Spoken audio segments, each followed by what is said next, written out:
Shalom a todos. Amém? Essa apostila, pessoal, que a gente vai começar agora, apostila de número 15. Estamos na metade do curso. Eu fui até corrigido aí pela Célia, ela falou que o curso começou em junho, eu pensei que fosse em outubro, estava perdido no tempo. Então, nós já estamos com mais de um ano de curso, tá? Mas trazendo bastante conteúdo para vocês aí. Essa aula que a gente vai passar vai ser uma aula introdutória também, tá bom? E na introdução, eu quero trazer algumas perspectivas muito importantes para vocês entenderem, tá? Que vai falar sobre Apocalipse. Essa apostila chama-se o Apocalipse Judaico de João. A palavra Apocalipse, ela significa literalmente saída do véu. É a união do vocábulo apo, mais o vocábulo calipse. Calipse, em hebraico, é véu, em hebraico, em grego, né? É véu, e apô seria a saída do véu. O que sai do véu é revelado, tá? Então, ou seja, eu quero passar algumas perspectivas sobre contexto, intertexto para vocês, nessa aula que eu quero abordar para vocês aqui, porque essa apostila 15, ela vai estar ligada à apostila 16, que vai falar do Apocalipse de João e o uso da Bíblia hebraica. No entanto, que esse estudo que a gente vai falar um pouquinho, eu vou expandir sobre a questão da escada de Jacó e Jesus e Yeshua. Então, vai utilizar texto, contexto e intertexto. E vai falar também sobre quiasmos, né, sinonímos, antonínimos e sintáticos. É uma aula um pouco mais complexa. Eu peço a oração do Eterno aqui para que eu possa transmitir para vocês aqui, né, de uma forma simples, algo bem complexo, mas até mesmo para vocês entenderem como que formou, ou como que foi a formação do texto bíblico, tá? E até do pensamento judaico do Novo Testamento, tá? Então é muito importante vocês entenderem essas perspectivas, porque são coisas que vão ser abordadas tanto na apostila 15 quanto a 16. Até mesmo de abordar Jesus como alfa e o ômega, o autor do estudo, né, o Dr. Lili Zorquim, por exemplo, quando abrange a questão de manuscritologia, quando a gente fala de famílias textuais bíblicas, aquilo que nós ensinamos na apostila 2, vamos abordar agora também. E, por exemplo, vai ter textos bíblicos da apostila que eu vou praticamente abordar na próxima semana.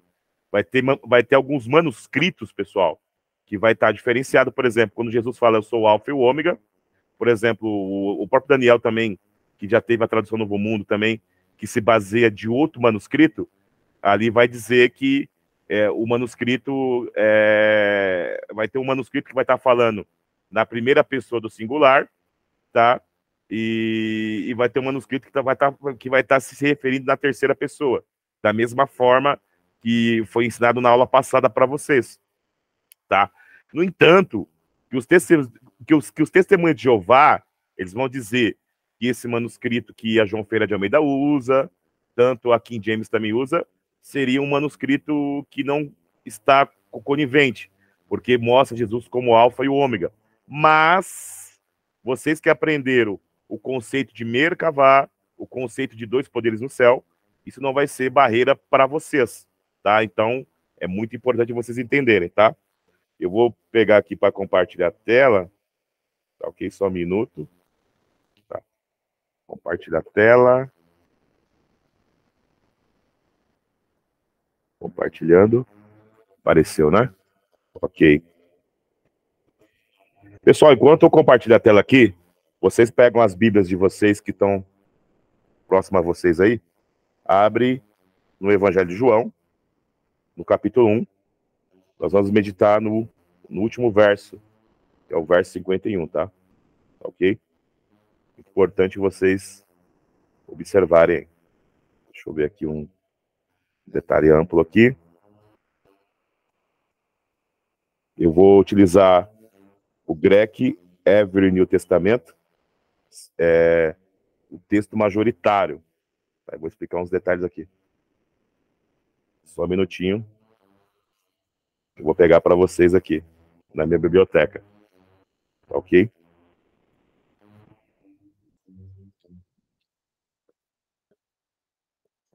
Ok. Eu entrei aqui no Grec Every New Testament. Esse texto é o texto majoritário, tá? Ele foi editado em Stuttgart, na Alemanha, junto com a Bíblia Stuttgartense. Quando se fala Bíblia Stuttgartense, é que ela foi editada na Alemanha, tá? Em Stuttgart. Esse texto grego também é um texto usado bastante pela Sociedade Bíblicas Unidas, tá? Aqui no Brasil, a Sociedade Bíblica do Brasil, até 2013, utilizava bastante o texto recebido, tá? Só que a Sociedade Bíblica, se você pegar agora as Bíblias que foram atualizadas, vocês vão observar que a Sociedade Bíblica do Brasil também começou a usar esse manuscrito, porque ele é mais completo, tá? Ele seria uma coletânea dos manuscritos bizantinos em grego, que são os mais completos, tá? Para se utilizar. Quem tiver em casa o interlinear do Dr. Wilcis Coles, o interlinear do Dr. Wilcis Coles vai estar utilizando, né, o texto recebido. Só que eu vou mostrar uma diferença aqui bem importante, tá? Temos aqui o verso 51, o grego é lido da esquerda para a direita igual ao português, tá? Eu vou falar bem pausado aqui para vocês entenderem. Cai, temos aqui a conjunção cai. Cai leguei, e disse ao tu, disse ele. Ele quem? Aqui é Jesus falando. E disse ele. Amém. Amém. Tá? Na sua Bíblia aí, deve estar escrito na verdade, na verdade. Quero parar um pouquinho aqui para explicar um detalhe muito importante para vocês aqui sobre a palavra amém. Quando você estuda a palavra amém no Talmud, que utiliza o hebraico mishnaico, a palavra amém vai ser observada como um acróstico de El Meler Neman, que significa Deus Rei Fiel. Só que, para os autores do Novo Testamento, a palavra amém significa uma confirmação. A palavra amém, ela vem do verbo emun, vem do verbo confirmar, a mesma raiz da palavra emuná, né? E a palavra emuná tá, tem a mesma raiz da palavra emet, que é verdade. Então, a palavra amém, aqui, ela está sendo vista como, tá? Na verdade, leguei, legou, vos digo, tá? Na verdade, eu vos digo, rumim, a vocês. Aqui Jesus falando. Ap, temos aqui a conjunção ap, tá? Mais o vocábulo arti, arti, arti. Ap, arti. Vou dar uma paradinha aqui também, no versículo 51. No texto recebido, se você pegar o interlinear do Dr. Viscols, essa expressão apiarti, em grego, não vai existir. Tá? O texto vai ocultar essa palavra. Já o texto majoritário vai ter apiarti. Na verdade, digo a vocês, desde a ti. Arti significa agora mesmo, desde agora mesmo. Ou seja, Jesus, ele falando de agora mesmo. Tá? Temos aqui o outro vocábulo. Esse aqui tem o vocábulo upseste, vereis, né? Apseste, verei. Então, por exemplo, o do Dr. Wilson Coles está, na verdade vos digo, né? Vereis, só que no texto majoritário está assim, arti, desde agora mesmo vereis. Tom, uranon, o céu aberto. Tom, uranon, ané,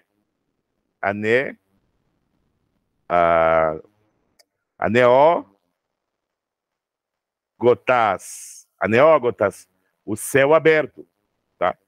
É bem interessante que esse texto aqui da Sociedade Bíblicas Unidas, que está mais completo, quando Jesus ele declara isso aos aos fariseus ali, ele está falando que naquele momento mesmo eles viriam o céu aberto, tá? Mas no texto recebido, fala que viria no futuro, tá? Mas é bem interessante isso. Cai e caitus, caitus, eos. Temos aqui a outra parte do versículo. Vou ler para vocês aqui. Só um segundinho. A palavra ângelos também está no plural. Deixa eu passar aqui para vocês. Aqui, ó. A palavra ângelos. Tus ângelos, os anjos. Tu, tel, de Deus. Tá? A, na, bai, nontas. Anabainontas. Subindo. Cai, ca, ta, bainontas. E descendo.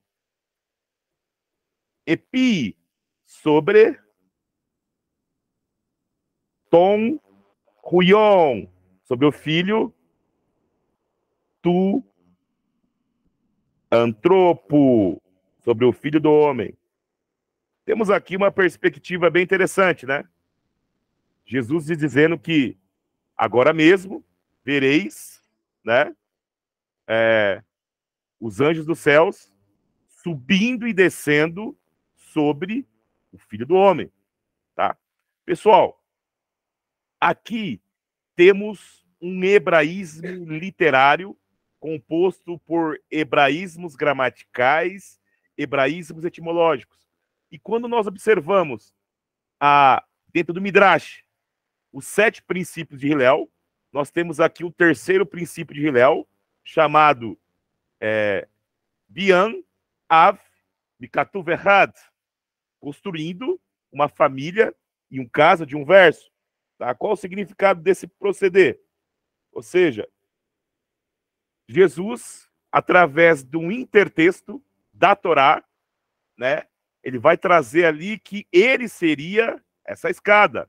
Vou passar isso para vocês em detalhes, né, que vai tirar algumas dúvidas bem interessantes. Então, ou seja, e por que ele se chama de escada? Né, eu vou passar para vocês aqui algo bem interessante, tá? E por que o profeta Isaías, no capítulo 2, ele vai dizer que a Torá sairá de Sião e de Jerusalém o seu Redentor. Tá? Sendo que a Torá saiu do Sinai. Vocês vão ver essa conexão de uma forma oculta no texto hebraico, né, em Gênesis 28. Vocês podem estar abrindo também Gênesis 28, que eu já vou abrir aqui o meu Tanar, tá ok? E eu quero passar alguns detalhes para vocês aqui bem interessante. Quando você constrói uma família, e o caso de um verso, que seria o terceiro princípio de Hillel, Bian Ave Mikatuv Echad, tá? Essa família, no caso de um verso, não pode ferir o contexto bíblico. E também vai entrar em outra perspectiva judaica aqui, chamado Masei Avot Simeon Banim. Os feitos dos pais seriam sinais para os filhos. As obras dos pais seriam sinais para os filhos. Tá? E vamos falar de questões bem interessantes aqui, tá? Que eu quero passar para vocês. Um outro detalhe, antes de eu ir lá para o texto hebraico em Gênesis 28. Você vê que Jesus se denomina como Filho do Homem. Então, quando ele passa essa mensagem, que ele seria a escada para anjos subirem e descerem, pessoal, tá? Ele está querendo dizer que ele é o quê? Que ele seria o quê? Um instrumento do eterno. Aquele instrumento que serviria do quê? Mediador, tá? O instrumento que serviria de razão, de logos, de merra, de davar, tá?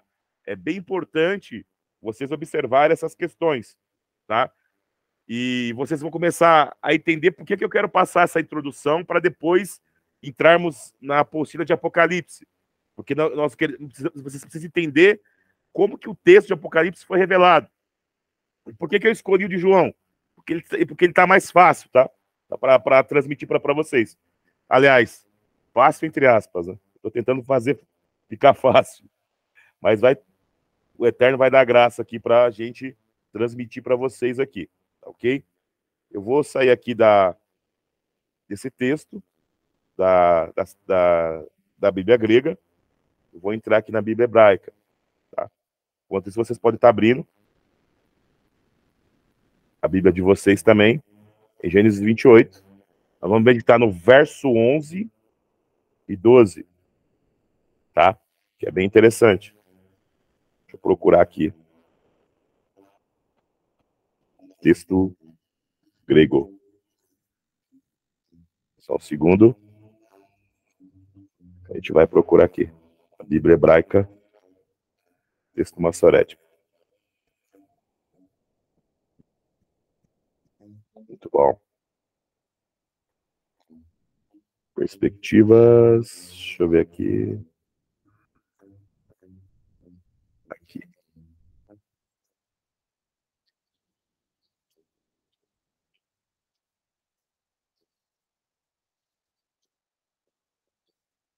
Só um minutinho, pessoal.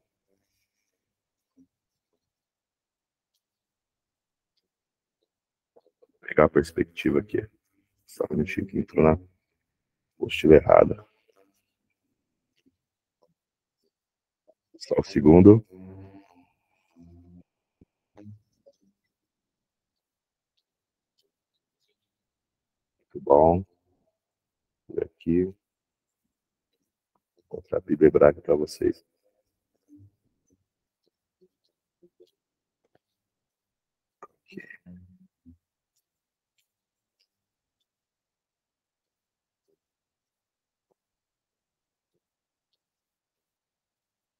Só um segundinho. Temos aqui na Bíblia hebraica. Só achar aqui o verso 11, que eu dei um zoom aqui. A gente já começa a leitura.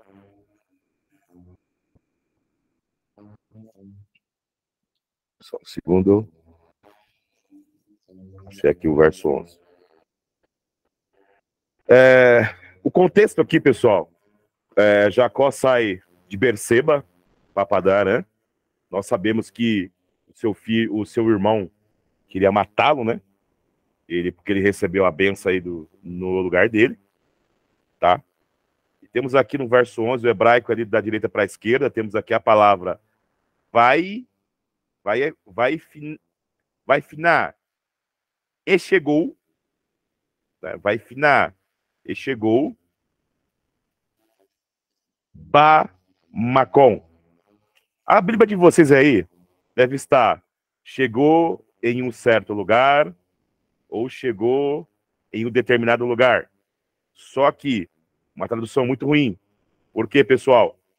Temos aqui a preposição beit, com o patá embaixo, que significa ba. Do lado da preposição beit aqui, que é a segunda da direita para a esquerda, temos a letra men, com um dagueste forte dentro dela. Isso conota o quê? Possessividade na gramática. Então não é em um lugar qualquer. Ele chegou Bamacom, no lugar, tá? Muitos que leem a Bíblia em português vai achar que ele se deitou na cidade chamada Luz e sonhou ali. Mas aqui está falando que é o Bamacom, no lugar. E esse Bamacom é visto pelos rabinos como o Monte Moriá, né? Porque a palavra Moriá seria o quê, pessoal? Seria um acróstico de Macom Reiá. Macom significa lugar, Re significa visão, e A seria a abreviação do nome de Deus, lugar onde Deus é visto, tá? Então é bem interessante que gramaticalmente aqui está falando do Bamacom, no lugar. Eles chegaram no Bamacom, tá? Temos aqui a palavra, a expressão vaialen, e acampou.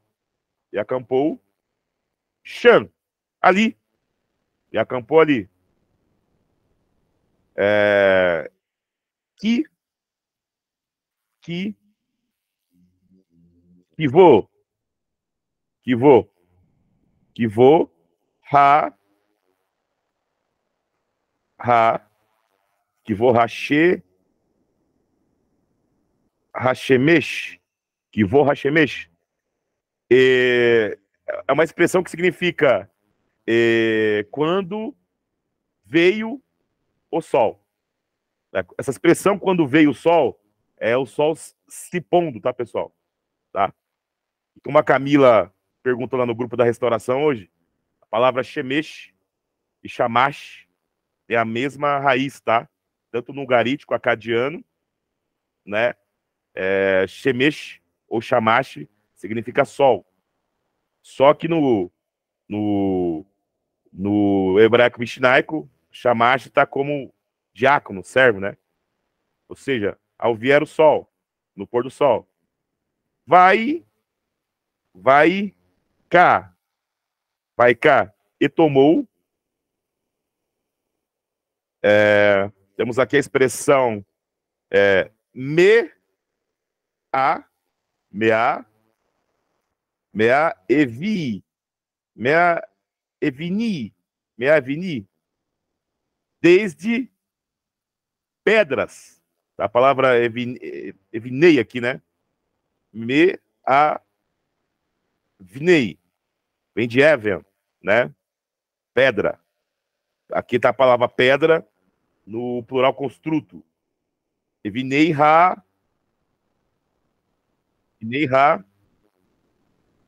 macon. Aqui, ó. E pegou a pedra, ha, macon. Temos aqui, ó, outra vez a palavra macon com a letra mem, com daguete forte aqui, ó. Que significa não é um lugar qualquer, mas é o lugar, tá? Que seria o Monte Moriá. Vai a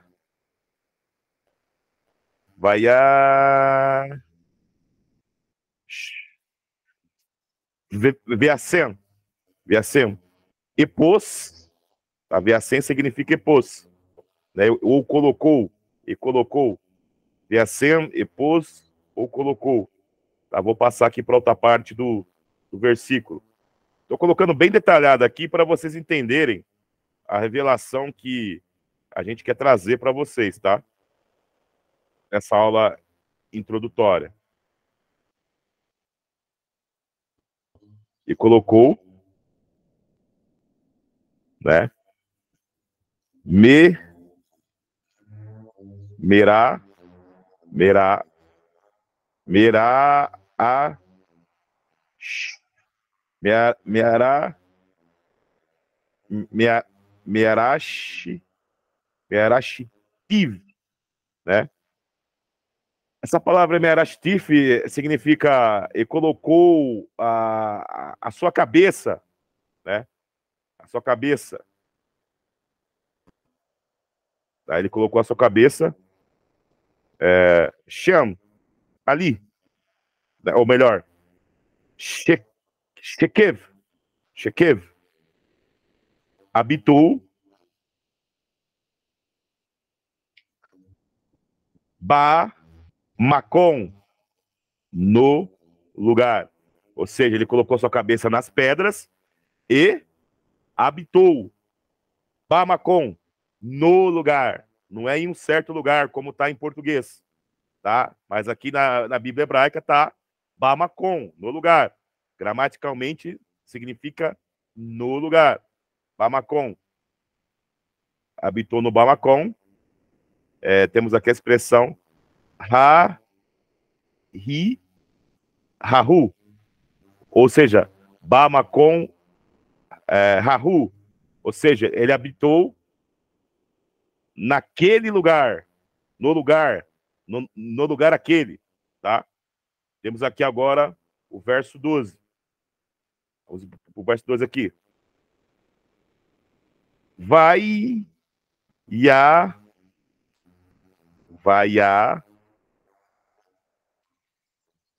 a Halom. Vai a Halom.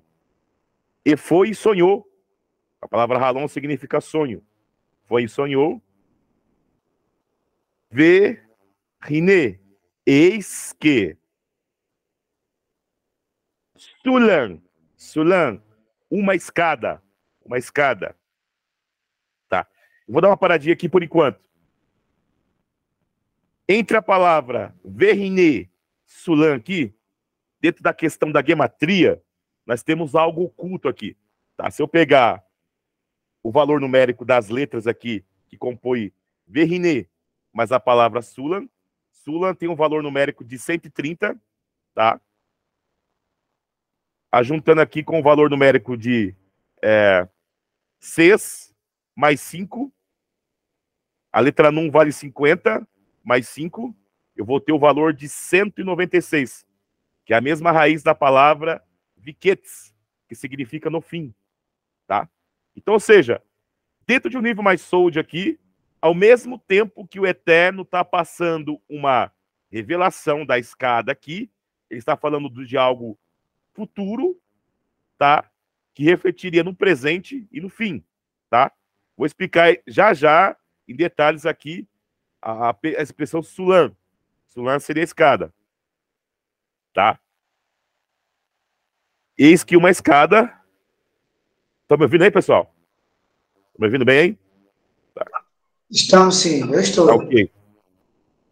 Mutsav. Se achava. Mutsav, se achava.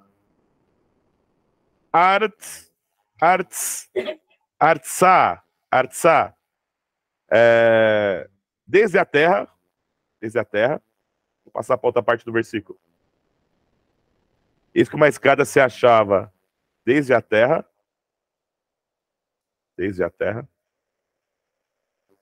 Vou devagar aqui, porque o aplicativo aqui do manuscrito da Bíblia Hebraica, ele é meio lento. Tá? Mas tá dando para entender. Desde a terra. Deixa eu ver aqui.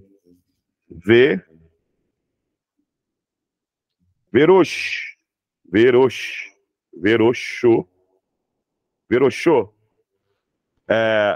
A sua cabeça. Aqui tá falando a cabeça da escada, tá? Cabeça da escada. Temos aqui a expressão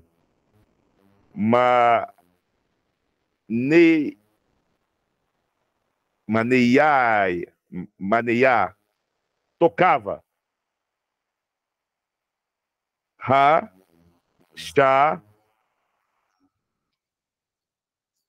Hashamaima. Temos aqui a palavra chamai no feminino. Hashamaima, tocava o céu, tá?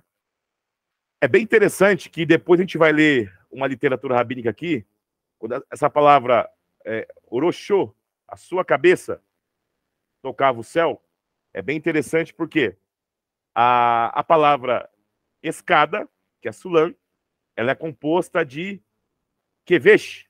Kevesh em hebraico é degrau.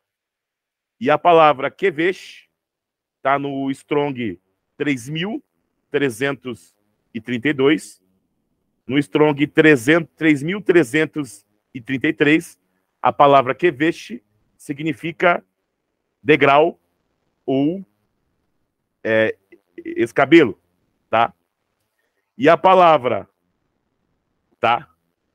Keves, que é as mesmas consoantes da palavra kevesh, significa cordeiro, bode ou carneiro, tá? Então, ou seja, vocês agora estão começando a entender o que Jesus quis passar ali em João, né, capítulo 1, verso 51. Por quê, pessoal? Porque ele está querendo passar uma mensagem que estava aqui atrás, que ele seria o cabeça que tocaria os céus, ele seria... Alguém abriu algum áudio aí? Fecha o áudio, por favor. Muito bom. Ele seria a escada, tá? Por favor, fecha o áudio aí. Fecha o áudio aí, pessoal, por favor. Alguém fecha o áudio, por favor, aí. Tá aberto o áudio de vocês aí, tá atrapalhando a aula aqui. Ok. Ou seja, ele seria essa escada, tá? Cuja cabeça tocaria os céus. E Malahim, vamos estar lendo aqui, tá? E anjos de Deus subiam e desciam, tá? Temos aqui a palavra Malahei, e anjos de Elohim, anjos de Elohim, Lim, subiam,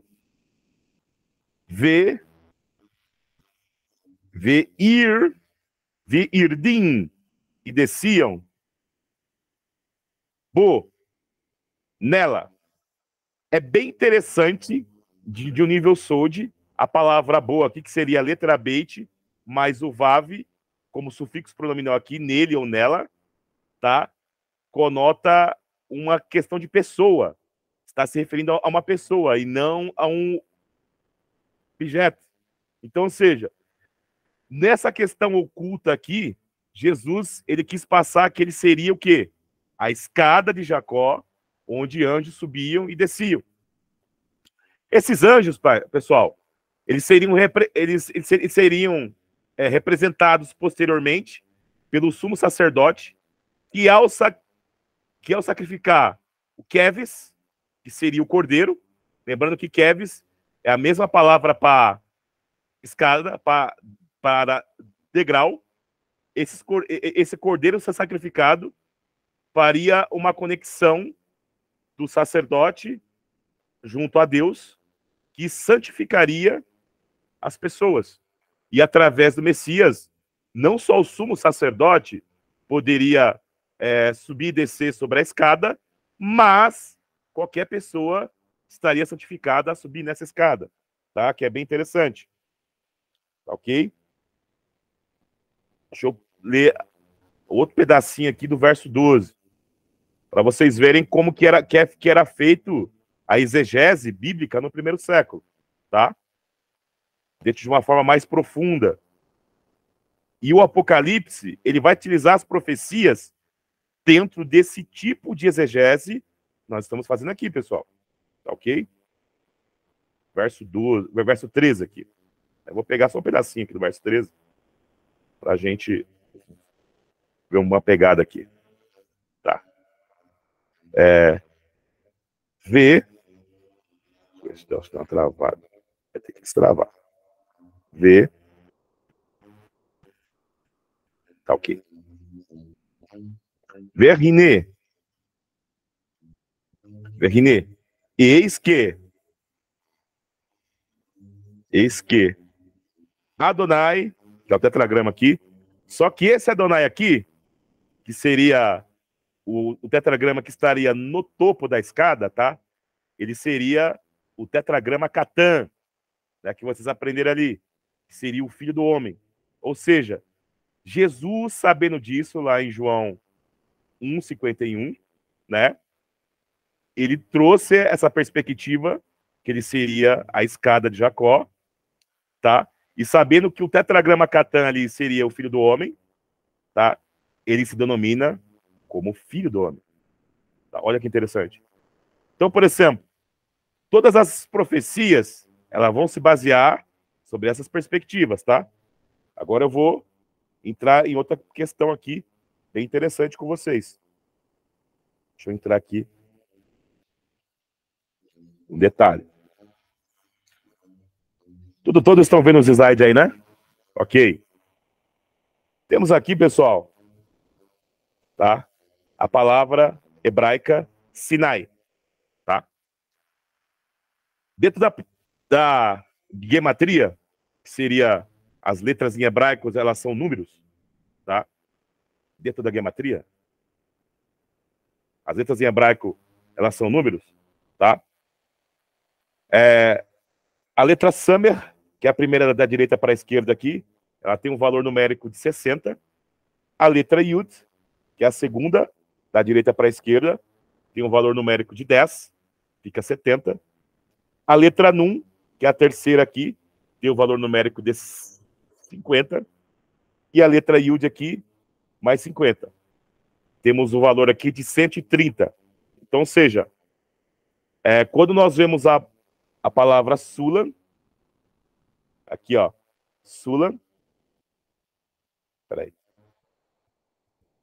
só um minutinho, Sinai, Sinai, a palavra Sulam, que vocês observaram lá atrás, essa aqui é outra palavra, Sinai, a palavra Sulam também tem um valor numérico de 130, ou seja, está oculto ali que a Torá sairia do Sinai, tá? Mas, como a revelação foi no Bamacom, no Monte Moriá, que esse Monte Moriá posteriormente foi chamado de Monte Sião, Isaías trouxe a mesma perspectiva em Isaías 2:2, né? Tem até aquele louvor chamado que Mitzion Tese Torá, que a Torá, a palavra, sairia de Sião, de Jerusalém, o seu Redentor. Com que base, pessoal? Com base nesse sonho, Isaías teve uma revelação escatológica que influenciou o próprio Messias em João capítulo 1, verso 51, que também vai influenciar textos de Apocalipse, tá? Então isso é muito importante vocês entenderem, para vocês observarem que os textos estão conectados, tá? Eu tenho aqui que eu tirei do Strong também, a palavra Keves, tá? Keves, aqui está seus sinais maçoréticos, mas eu consigo ler. Keves. Keves pode ser com o cordeiro, tá? E se eu pegar a letra X aqui e tirar o sinalzinho que está em cima dela e colocar à esquerda, ela vai ter o som de Kevesh. Kevesh significa degrau, escada, extrato ou escabelo, tá? E Keves é cordeiro. Então, ou seja, dentro desse questão de trocadilho, nós vemos o que, pessoal, aqui? Nós observamos que existe, né, uma conexão aí. Então, Jesus está dizendo que ele seria o cordeiro que serviria de escada, onde mensageiros, através da expiação do sangue, conectaria a terra com o ancião de dias, que seria o instrumento, a ferramenta do Eterno, o tetragrama Catan. Tá ok, pessoal? Bem interessante isso. Deixa eu voltar aqui. Agora eu vou estar entrando aqui em uma literatura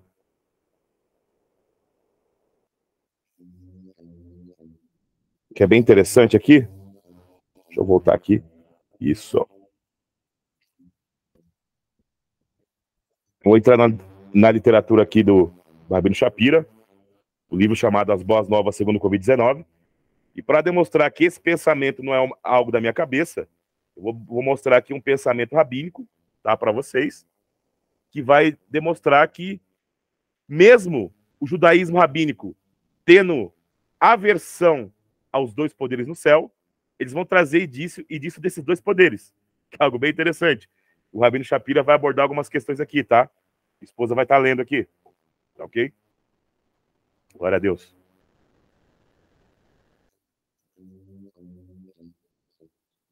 Quem são esses mensageiros de Deus de que este texto está falando? Na maioria das traduções comuns, a palavra anjos aparece. No entanto, a palavra hebraica malá representa aquele que está levando uma mensagem de Deus.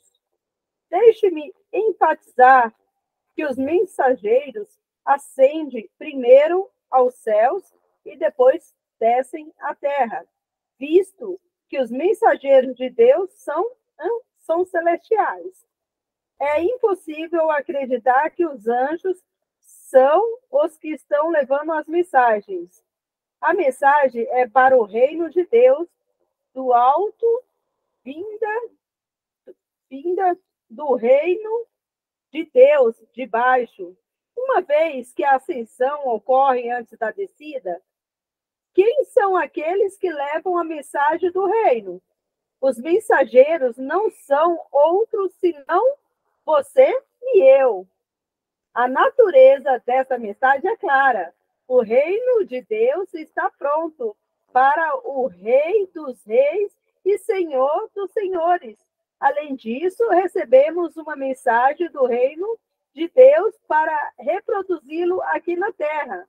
Quando Yeshua declarou em Lucas 17, 21, o reino de Deus está entre vocês, ele validou que recebemos uma ferramenta para viajar entre os dois mundos, o físico, a realidade terrena e o reino celestial por uma estrada ou autoestrada. Em uma coleção de escritos oficiais do judaísmo, chamada Likutei Halavot, lemos: os mensageiros de Deus, na passagem, são os servos do Senhor, que são chamados de Malachim, mensageiros, aqueles que são sábios e acreditam que até mesmo sua queda representa uma oportunidade para ascensão maior, para a superação e para se tornar mais forte. Que, através dos processos de queda, ele sobe para um nível mais alto na escada. Muito bom, pessoal. Você viu que a perspectiva aqui é tão fantástica que o Shapira trouxe, tá? Sobre a literatura judaica. Você viu que ele usou o texto de Lucas 17, verso 21, quando Jesus fala que o reino dos céus não teria aparência exterior, mas interior, ou seja, através da ferramenta que Deus enviou à Terra. E essa ferramenta seria o Messias, que serviria de escadas, para a gente se conectar com o reino, tá?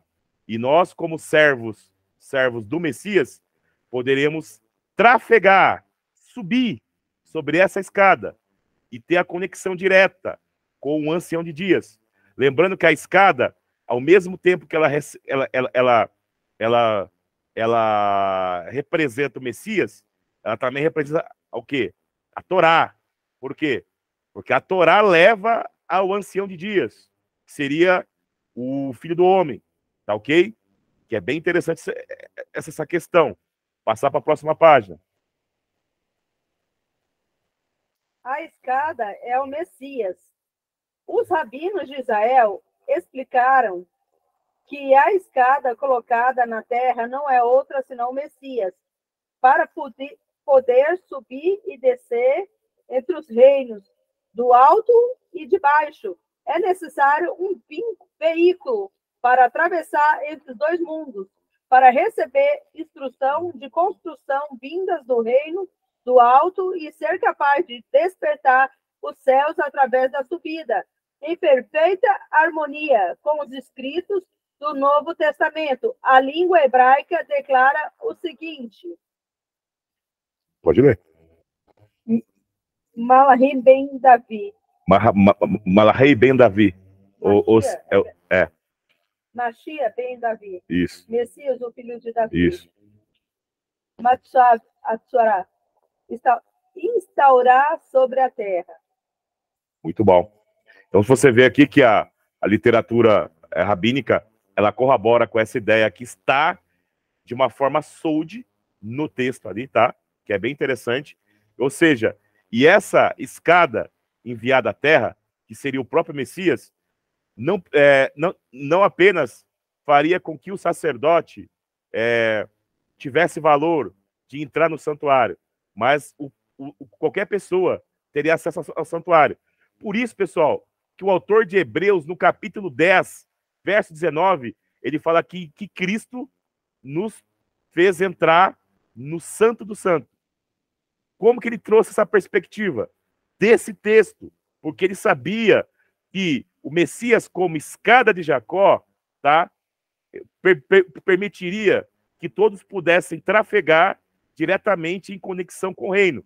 É claro, a escada representa o Cordeiro, ao mesmo tempo representa o Messias e, ao mesmo tempo, representa a Torá, que, sendo trafegada através do Messias, seria uma halahot, né, ou uma halahá mais correta para se andar. Tá ok? Próxima página. A escada o Messias, que foi enviado para a terra, que fornece a cada um de nós a autorização e as ferramentas necessárias para iniciar o processo de ascensão? Além disso, a frase em Gênesis 28:12, Verhinei Sulam, Verginei Sulam. eis uma escada, é equivalente ao número 196, que tem o mesmo valor da palavra Vikets, que significa eu fim. Será que a nossa habilidade de subir a escada determinará a nossa habilidade de ver e vencer no final? Com certeza. Esse é um pensamento muito reconfortante para todos nós que estamos preocupados com os eventos do fim dos tempos. É nossa capacidade de permanecer no Messias que nos dará o poder de superar os dardos espirituais do inimigo. O processo de ascensão dos mensageiros é literalmente lido em hebraico como subir e descer nele ou por meio dele. A palavra hebraica, em Gênesis 28:12, é usada para descrever uma pessoa em vez de um objeto.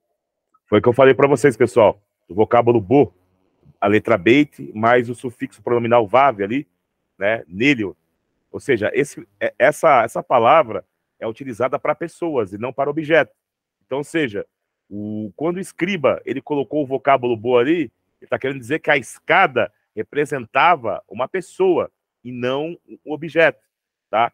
Aí vocês vão lembrar do que Jesus falou em João capítulo 5, verso 46, que se os fariseus crescem nele, crescem em Moisés, creriam nele, porque Moisés escreveu sobre ele, tá? Então é bem interessante essa perspectiva. Próxima página. As palavras de Yeshua em João 1:51 afirmam esse conceito de que a língua hebraica está trazendo. Então ele lhe disse: sim, é verdade. Eu lhes digo que verão o céu aberto e os anjos de Deus subindo e descendo sobre o Filho do Homem. A escada não representa um objeto, mas sim a pessoa que conecta os dois reinos. Em um importante texto judaico conhecido como um pastor fiel, vemos uma validação direta para as palavras do Novo Testamento. Em Gênesis 28:12 está escrito: e sonhou que ali diante dele havia uma escada apoiada no solo. A escada é oração, estabelecido no solo, referindo-se pessoas orando e ele na terra divino, e ele atinge os céus, que é o Altíssimo, como está declarado em 1 Reis, ouve no céu. E o segredo dessa questão encontra-se nas palavras Adonai, nosso Senhor. Quão glorioso é teu nome em toda a terra. Salmos 8:1. E que, quando o Altíssimo notifica, ele e sua Sheriná sobem naquela oração imediatamente. E então os anjos de Deus sobem e descem nele, naquele homem. Por último, lemos no Midrash Agadá o seguinte comentário sobre a escada, que é chamada de... que significa a escada com degrau para o altar. Chamada de Kevis, né? Rabá, chamada de Kevis, está escrito aí? Não, daí é hebraico. É Kevis. Chamada de Kevis. Chamada de Kevis, tá? Que significa literalmente degrau, escada. Tá? É bem interessante, pessoal, que vocês viram aí. Até conversei mais cedo com o pastor Fernando, de uma literatura que ele está lendo, falando da escada de Jacó, que é associada à oração. Então, por que você consegue entender João capítulo 15, verso 16, que Jesus fala: não escolhestes vós a mim, mas eu vos escolhi e vos nomeei, para que vades e dei frutos, e seu fruto permaneça, para tudo que pedizes em meu nome ao Pai, lhe seja concedido. Por quê? Ele seria a escada de Jacó, ele seria o mediador, o instrumento, a ferramenta de manifestação, conexão com o eterno. Olha que interessante, pessoal. Então, ou seja, por que eu tenho que orar em nome de Jesus? Porque ele é a ferramenta, ele é o mediador, ele é o intermediário, tá? Então é muito interessante. Lembrando que a palavra Shem, em hebraico, que é nome, pode ser nome ou fama. Então, por exemplo, quando eu oro ao Eterno em nome de Jesus, eu estou orando pela fama dele, pelos méritos dele, tá ok? Por isso que o nome dele tem poder, tá? E ele seria o quê? O Tetagrama Catan, tá ok? Próxima página.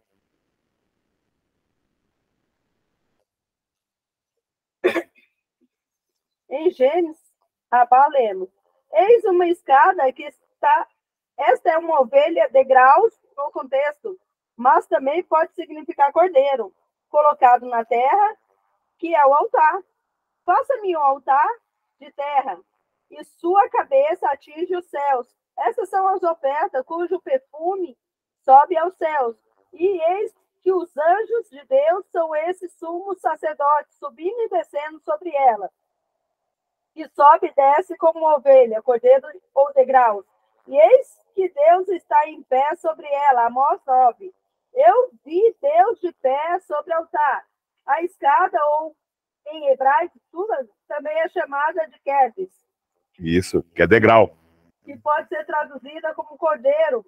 Que será que existe uma pista linguística duplo sentido que aponta para Yeshua, que é o cordeiro, como o passo final para alcançar o altar celestial?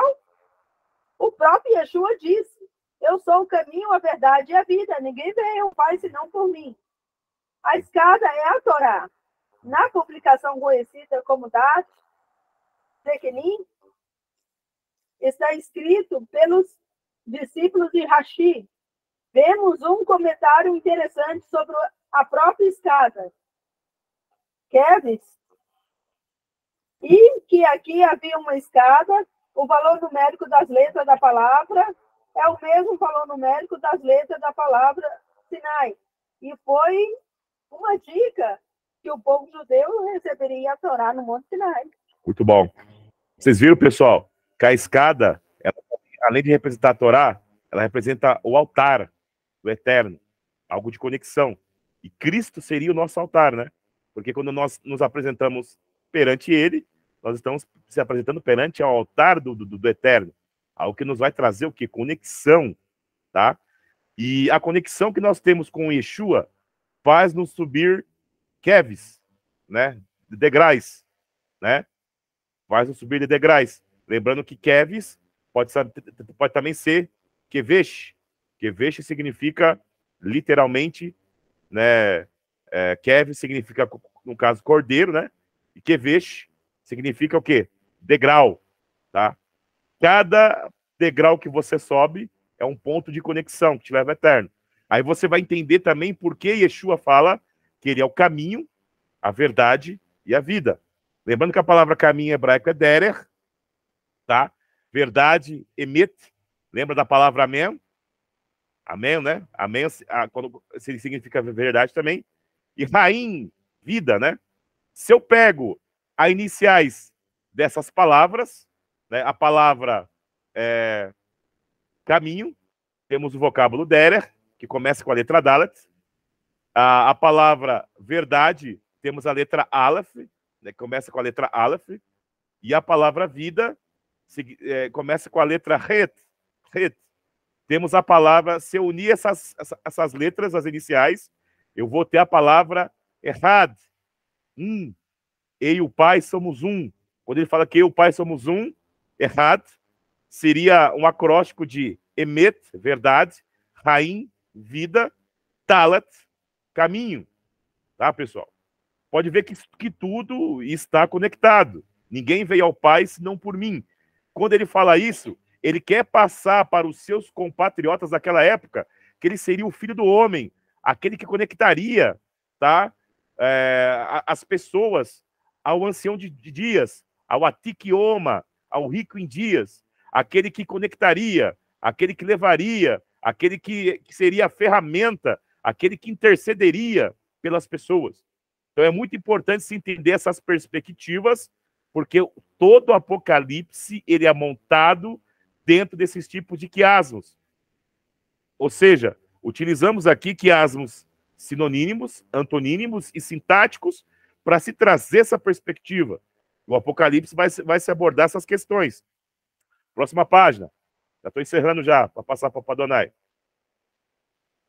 O Radak valida ainda mais a noção de que a Torá é a escada. Existem muitas opiniões diferentes entre nossos sábios sobre a melhor maneira de se explicar este sonho, bem como entre outros leitores da Bíblia.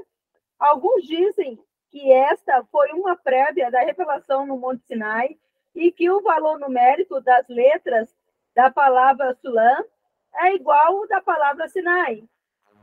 A palavra escada em hebraico também é equivalente ao termo Zen,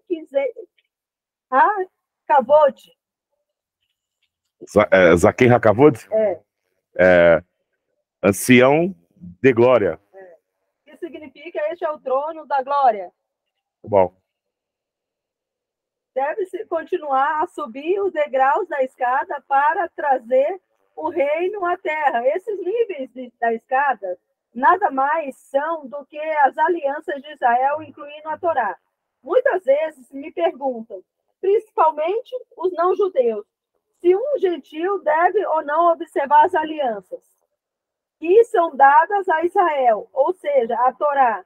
Essa pergunta é irrelevante, visto que os gentios não são obrigados a estar debaixo da lei, como claramente afirmado pelos escritores do Novo Testamento.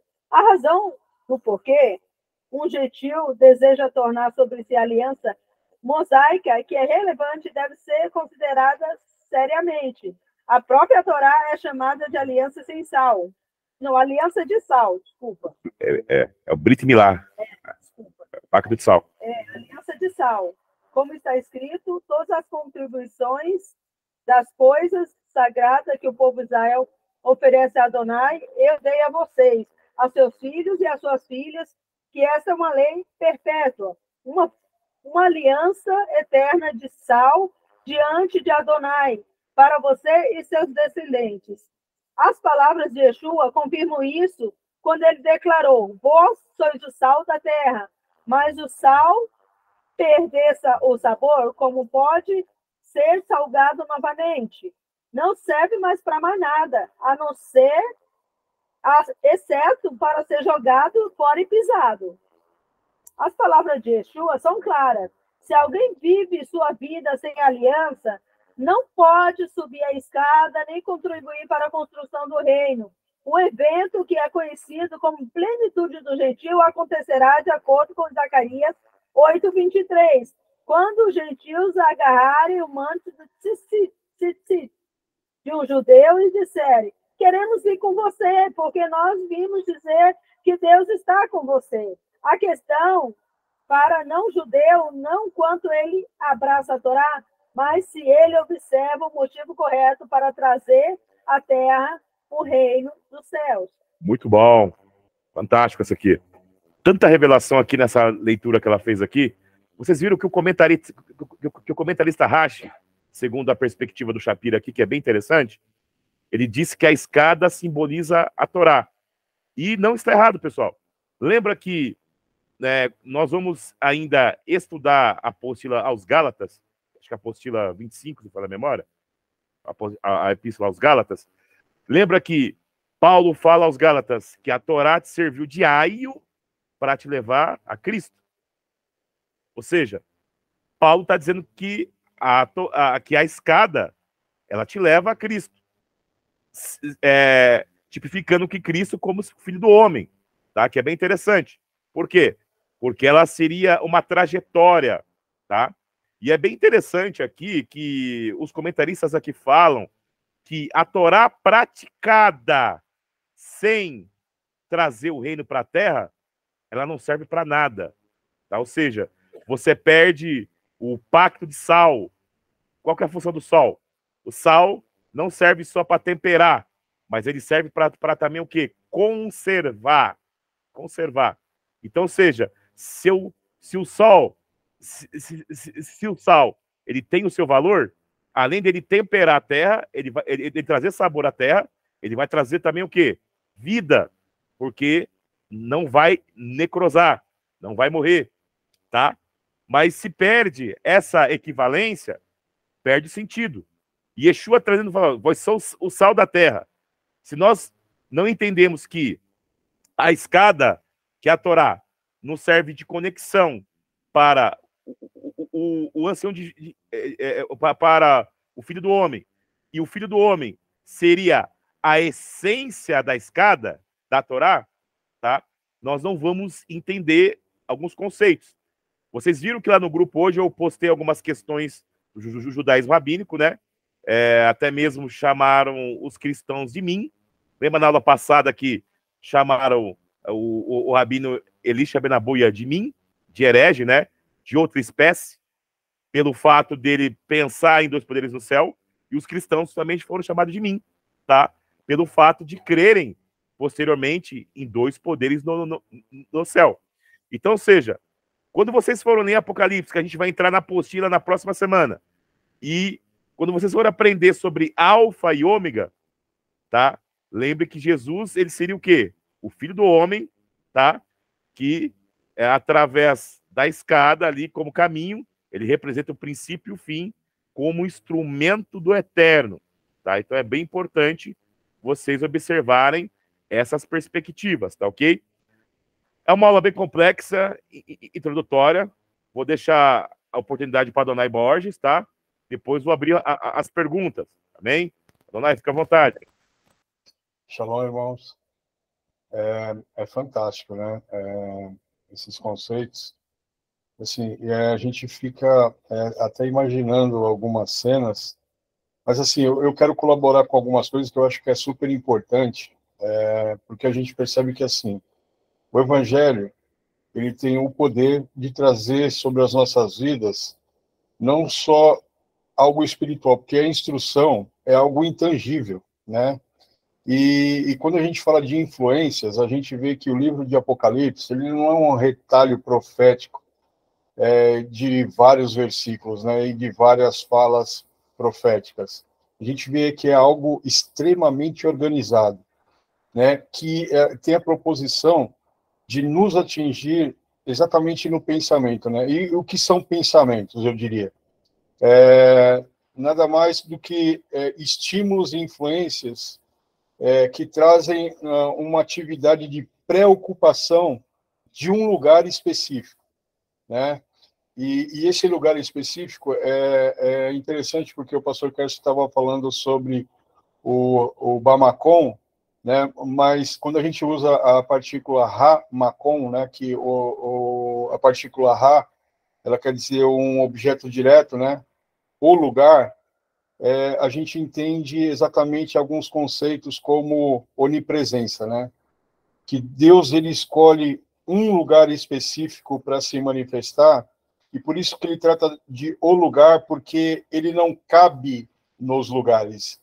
E incrível que, assim, ele escolheu um lugar de habitação, né? E nós somos a habitação dos Espíritos, e aí a gente vê que nós somos exatamente aquele que carregamos a presença do Eterno, né? O lugar.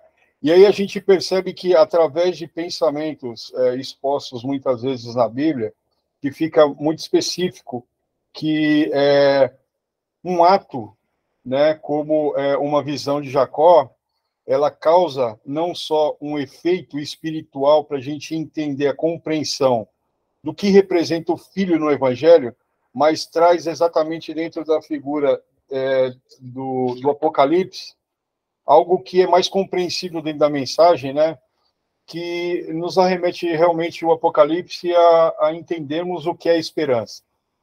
E é muito legal essa explicação que o pastor Kerso expôs para a gente, porque, assim, se a gente começar a perceber, né, a gente vai ver que tudo que foi criado, desde o princípio, nos ensina que, na criação, sempre houve um motivo intrínseco, né, e subjetivo para nos arremeter a uma celebração. E a celebração, numa semântica, se a gente fizer, traz um motivo pelo qual se celebra as ações, né? porque celebrar é um ato coletivo, né? E a gente percebe que a estrutura do Evangelho traz na instrução aspectos e virtudes, né, que assim atinge do individual para um coletivo, porque se a gente imaginar o que é celebrar, veja bem, principalmente se a gente colocar a mensagem daquilo que é exposto dentro do Apocalipse, a gente percebe que assim não há motivo para a gente fazer isso solitariamente, né? Nós somos atingidos no individual, mas o que a gente carregaria se fosse só eu passando por tudo isso e aí chegar num ponto sozinho, e aí a gente enxerga que realmente é algo do individual que é para atingir o coletivo, e assim, isso não só contamina com uma mensagem, mas começa a fazer com que a gente entenda o que realmente, dentro da estrutura do Evangelho, é que existem algumas coisas que são exclusivas do Evangelho. E quando a gente fala principalmente de aspectos como esperança, não se vive esperança se não conhecem a mensagem exposta dentro dos livros onde Jesus praticamente se revela. Porque aí a gente vê que não é uma mensagem que traz para a gente algo como, assim, para que a gente se atemorize, né? E principalmente porque eu estou dizendo isso, porque assim os pontos de análise que a gente vê apocalípticos, né, se dão por forças que muitas vezes elas vão crescendo dentro de uma balança de justiça, onde a hora que ela extravasa, ela começa a pender para um lado, tem que haver uma intervenção divina para trazer equidade de novo, equilíbrio, né, para um ecossistema que funciona num coletivo, exatamente, porque aí a gente incluiria até a redenção da natureza. E aí a gente percebe que isso passa exatamente por um governo único, né? E a gente, curiosamente, a gente vê que algumas outras vertentes que surgem a partir até de estudos sobre os aspectos apocalípticos, né? E eu vou dizer aqui sobre a cabala esotérica, que ela estuda livros como Apocalipse de João, e ela traz que é necessário para que haja esses apocalipse para uma evolução humana.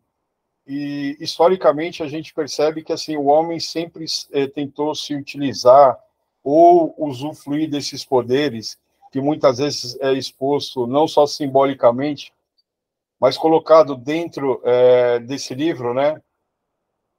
E só que assim o homem ele acaba se desenvolvendo através desse tipo de conhecimento, criando cópias, né? Aí a gente trataria de numerologia, né? E a numerologia usa muito os números palíndromos para marcarem datas mesmos, né?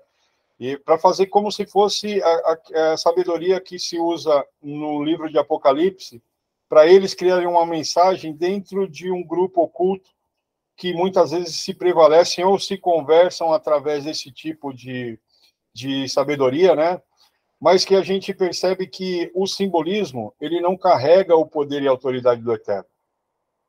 Porque o poder e a autoridade do Eterno ele só não só vivido pela condição da obediência, mas pela questão que nós adquirimos exatamente na obediência a santificação. E aí nós podemos experimentar exatamente esse acesso, né?